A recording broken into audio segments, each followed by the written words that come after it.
Okay, Assalamualaikum warahmatullahi taala wabarakatuh. Okay, hari ini kita akan belajar subjek Bahasa Melayu tingkatan 3 bersama Cikgu Wan. Okay. Sebelum kita meneruskan pembelajaran kita hari ini, okay, marilah kita sama-sama membaca doa belajar. Okay, Bismillahirrahmanirrahim. Allahumma aftah alaina hikmataka wanshur alaina min khazaini rahmatika ya arhamar rahimin. Amin. Okay, kita tengok pada kandungan pembelajaran kita. Okay, tema 1 iaitu suluh masa depan. Okay, pelajar boleh buka lah buku teks Bahasa Melayu tingkatan 3. Okay, kemahiran yang kita akan belajar hari ini ialah 3.0 kemahiran menulis.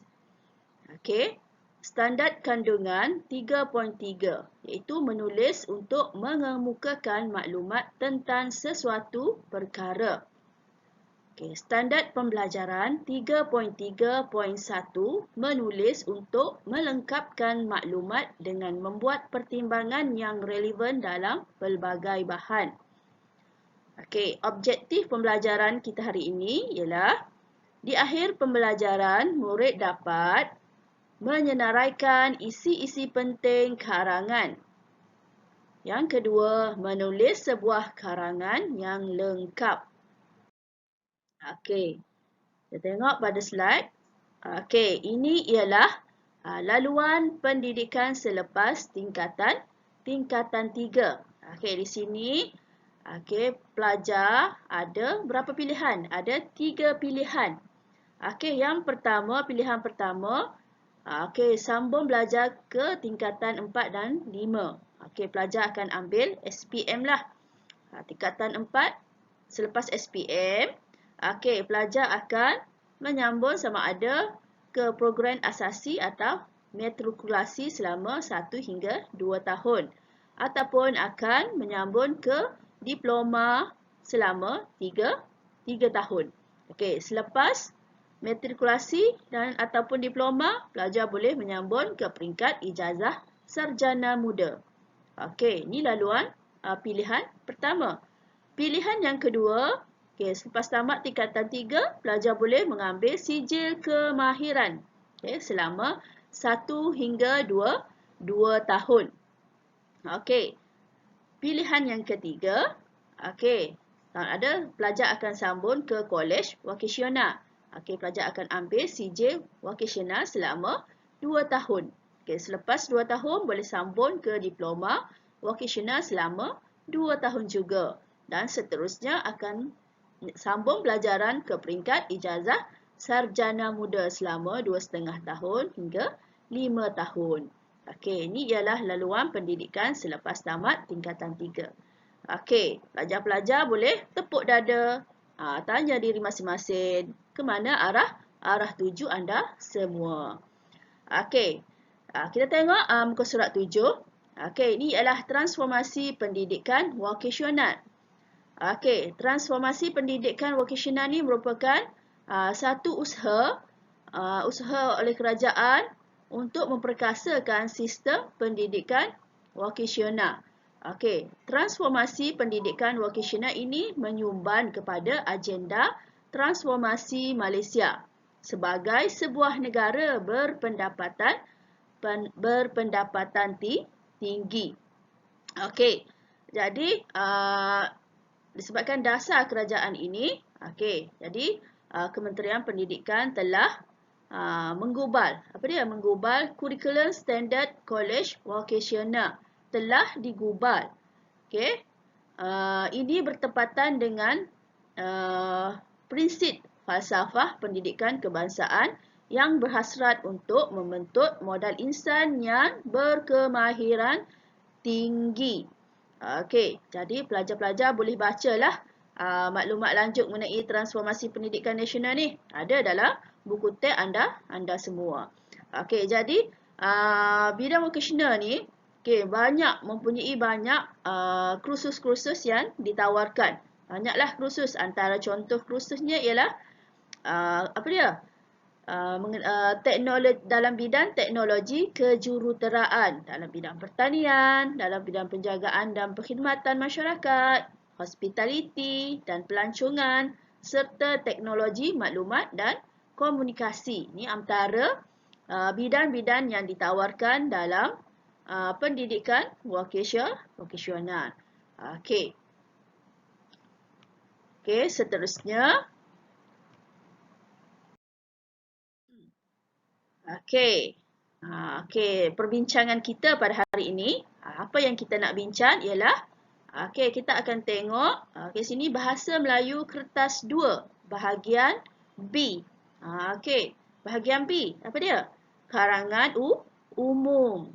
Okey, hari ini kita akan menulis karangan lah.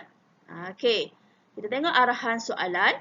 Tidak dinafikan aliran sains menjanjikan masa depan dan peluang yang cerah. Namun, masih banyak peluang terbuka buat anda dalam bidang-bidang lain terutama bidang vokasional. Bidang vokasional sebenarnya mempunyai kelebihan tersendiri. Okay, pada pendapat anda, apakah kelebihan-kelebihan tersebut? Panjangnya karangan anda hendaklah tidak kurang daripada 180 patah perkataan. Okey, maksudnya di sini tak boleh kurang daripada 180 patah. Okey, lebih. Lebih tak apa. Okey, lebih daripada 180 patah perkataan. Okey, tak apa. Okey, kita tengok seterusnya. Okey, ini ialah kaedah. Hari ini kita akan gunakan kaedah CG dalam penulisan karangan. Apa itu kaedah CG? Okey, kita tengok di bawah. Dalam penulisan karangan, murid dicadankan menggunakan kaedah Cikgu Galib atau kaedah CG. Mengikut kaedah CG, terdapat 5 langkah yang perlu dikuasai oleh murid untuk menghasilkan karangan yang cemerlang. Okey, di sini ada 5 langkah. Okey, 5 langkah dalam penulisan karangan. Langkah ni untuk membolehkan awak mengembangkan lagi isi-isi karangan lah. Okey, sebab kita biasanya karangan ni kita tak tahu macam mana nak buat karangan ni.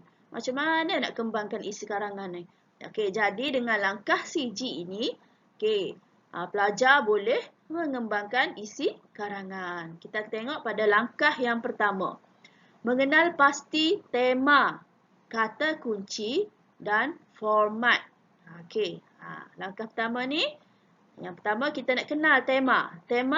Okey, tema kita merujuk kepada arahan soalan tadilah. Arahan soalan tadi, okey, baca betul-betul. Okey, berdasarkan pada arahan soalan tadi, kita tengok temanya berkaitan bidang vokasional. Okey. Yang kedua, kata kunci. Okey, berdasarkan arahan soalan juga, apa kata kunci daripada arahan soalan tersebut? Okey, kata kunci yang dapat kita kenal pasti ialah kelebihan bidang vokasional. Okey, ni yang perlu awak cari. Kelebihan bidang vokasional. Okey, itu kata kunci. F, format. Format karangan ni ialah format umum. Okey. Kita masuk pada langkah yang kedua. Okey, langkah yang kedua mencatat isi. Okey, di sinilah kita nak catat isi-isi penting. Okey, tadi berdasarkan arahan soalan tadi, okey, kata kunci yang kita perlu cari ialah kelebihan-kelebihan bidang vokasional. Okey, jadi dalam isi ini anda semua mestilah cari apa itu kelebihan bidang vokasional. Okey, yang pertama, okey di sini ialah yang pertama peluang pekerjaan. Okey, kelebihan yang pertama peluang pekerjaan. Kelebihan yang kedua, peluang belajar ke peringkat yang lebih tinggi. Okey, yang ketiga, sokongan dan bantuan kerajaan. Dan yang keempat, gaji lumayan. Okey, ini adalah isi-isi penting karangan awak lah. Ada 4 di sini isi dia. Okey, kalau awak nak cari lebih pun tak apa, boleh. Boleh masukkan sahaja.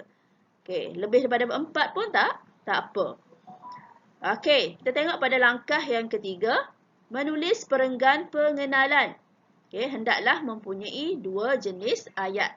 Okey, ni dalam perenggan pengenalan ni, okey, pelajar dicadangkan menulis dua ayat.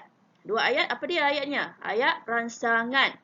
Okey, ayat rangsangan ni ayat yang berkaitan dengan tema. Okey, yang kedua ayat arahan. Okey, ayat yang menjawab soalan atau kata kunci. Okey, ayat arahan ni ayat kelebihan-kelebihan bidang vocational tadilah. Okey, itu ayat arahan. Okey, kalau tengok ayat, kalau tengok pada penulisan perenggan pengenalan ni, awak boleh ambil. Boleh ambil di arahan soalan tadi. Boleh ambil sebahagian. Tadi kan ada ayat penyata. Boleh ambil ayat penyata tu sebagai perenggan pengenalan awak. Dan awak tambah pada ayat arahan sahaja. Okey, langkah yang keempat, menulis perenggan isi.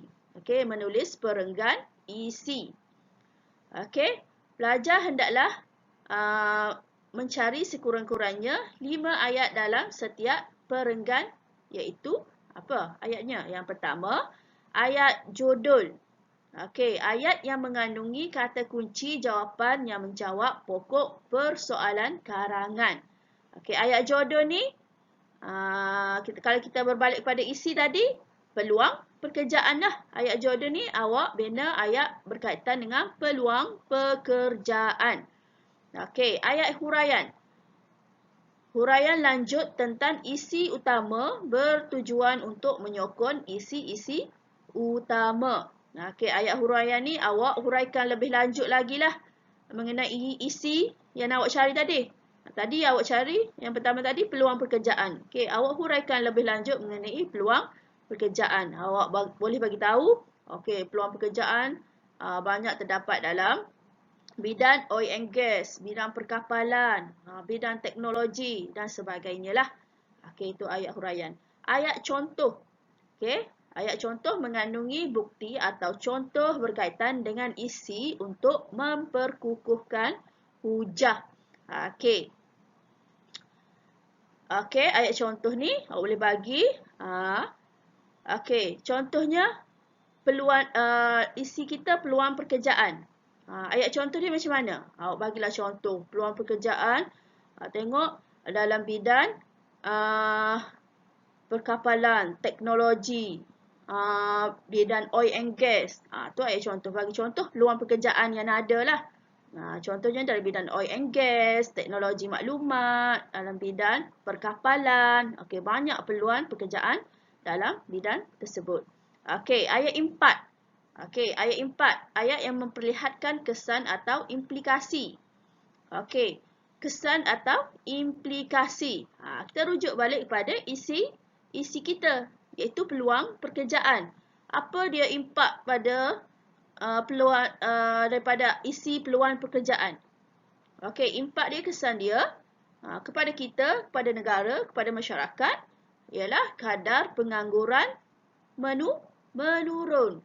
Okey, ramai orang yang berpeluang memperolehi pekerjaan. Jadi, kadar pengangguran menurun kesan dia.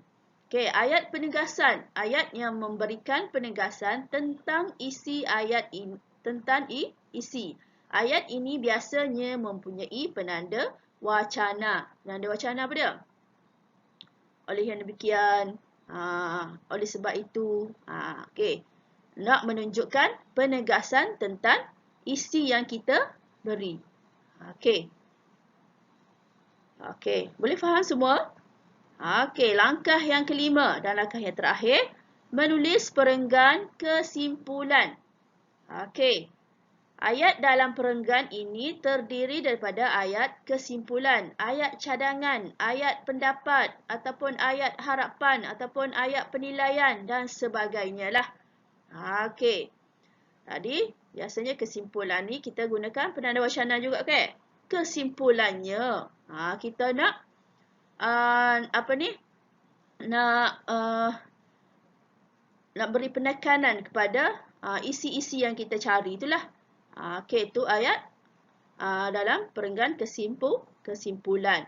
Ataupun apa cadangan yang awak nak bagi atau pendapat yang awak nak bagi dalam perenggan kesimpulan ataupun ayat harapan. Harapan awak macam mana pada bidang vocational ni? Pendapat awak mengenai bidang vocational ni apa? Okey, itu di langkah yang kelima, menulis perenggan kesimpulan. Okey, jadi cikgu harap